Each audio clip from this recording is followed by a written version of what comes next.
आज घोर कलिकाल कलियुग में कलियुग है, बुरे कर्म भी हो रहे हैं तो अच्छे कर्म भी हो रहे हैं। आओ संत महात्माओं, घोर कलिकाल कलियुग में भक्ति भी बहुत हो रही है, प्रार्थना भी बहुत चल रही हैं, मानवता के हित के कार्य भी चल रहे हैं। जहाँ दानवता चल रही है उसके साथ साथ मानवता भी चल रही है, सत्य के कार्य भी हो रहे हैं, मंदिरों की घंटियाँ भी बज रही हैं, प्रेयर भी हो रही है। यानी जिस प्रकार से कहें कि परमात्मा की इबादत पूजा हो रही है।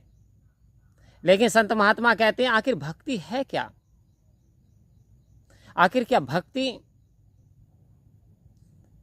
पूजा पाठ करना भक्ति है? पाठ का सुनना और सुनाना भक्ति है?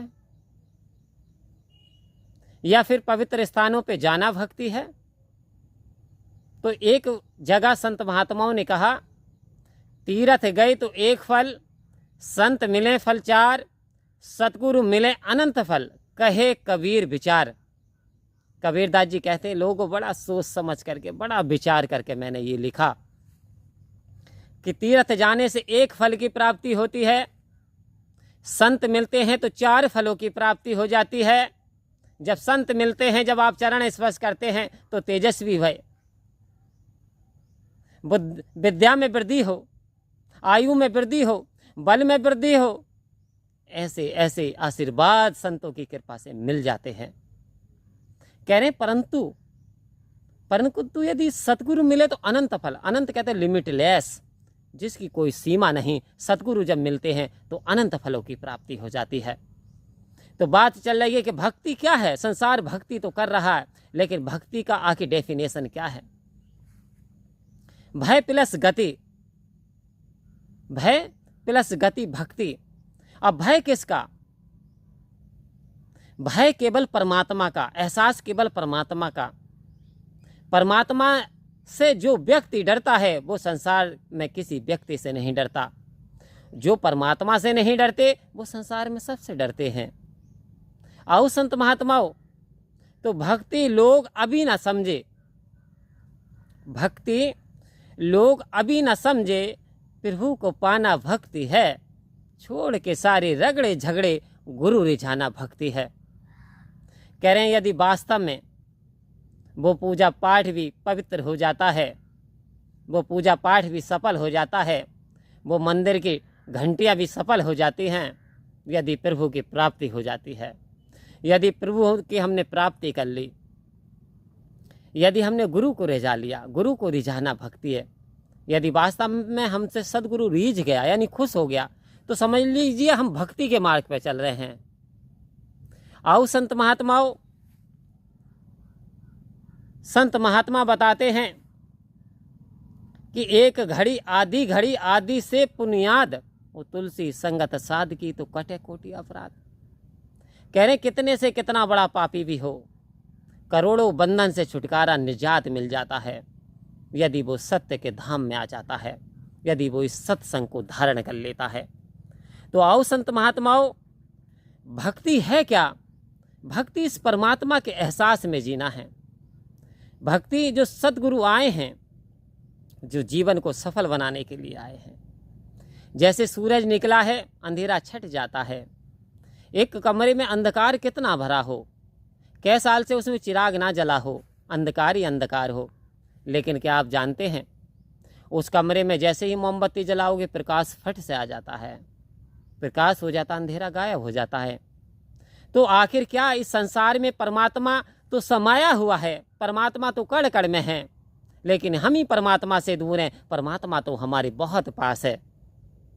आओ संत महात्माओं, दुनिया में तो बहुत, दुनिया में जाएंगे तो उलझ करके रह जाएंगे। इसलिए अवतारवाड़ी में एक चेतनता आई, दांतों में फंस करके दाता ना भुला देना, ये जन्म अमूलक है, इसे यूं ना गवा देना। आओ संत महात्माओं, कह रहे दांतें, आखिर दांतें क्या हैं? ये जो चीज़ें आपको दृश्यमान दिखाई दे रही हैं, दुनियावी वस्तुएं जो कि आपके यूज के लिए परमात्मा ने आपको सौंप दिए, आपके लिए बना दिए हैं। कह रहे मनुष्य, तू अपना सारा जीवन इनमें मत लगा देना, इनमें फंस के मत रह जाना। यदि अर्थात फंस गया और तूने दाता को भुला दिया, यानी परमात्मा को तूने भुला दिया।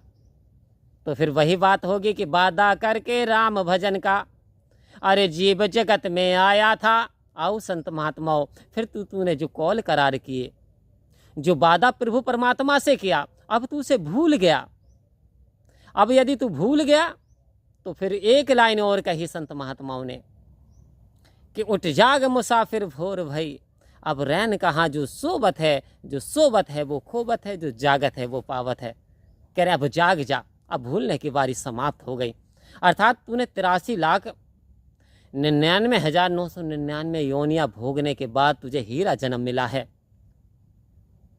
कहा कि मनुष्य जन्म अंत की सीढ़ी, फिसल गई तो वारी गई, और कहे अवतार 84 वाली करी कमाई सारी गई। कह रहे इंसान रात दिन मेहनत करके उसने 10 ड्रम पानी प्योर पवित्र भर लिया, पीने के लिए भर लिया, लेकिन एक शरारती बच्चे ने करा क्या, उसके अंदर 5-5 मुट्ठी मिट्टी डाल दी। अब वो पानी पीने लायक नहीं बचा, क्योंकि मिट्टी डाल दी।